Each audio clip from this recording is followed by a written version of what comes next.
This is the Lone Crater YouTube. We hope this video helps. You start by powering the headphones off and removing any cable. This prevents accidental damage. Next, position the cup so you can see the seam clips. Use your thumb to press and slide the pad away from the plastic ring.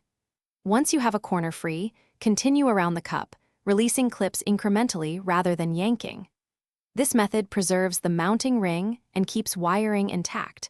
Make sure to note how the pad lip tucks under the rim, because you will reverse that when installing the replacement. Once the old pad is off, compare the replacement. Check lip width, foam thickness, and clip spacing so it matches.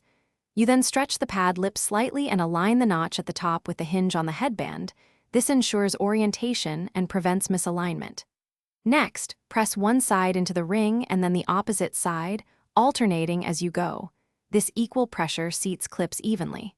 Make sure the lip sits fully under the rim. Uneven seating creates sound leaks and discomfort. You finish by running your fingers around the rim to confirm each clip is snapped. Every section should be flush with the cup. Once seated, play audio at a moderate level and check left-right balance and any rattles or muffled tones. This verifies seal and driver access.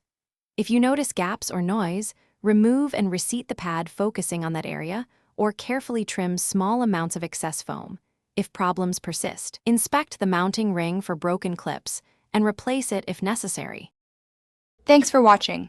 Consider subscribing if we helped you.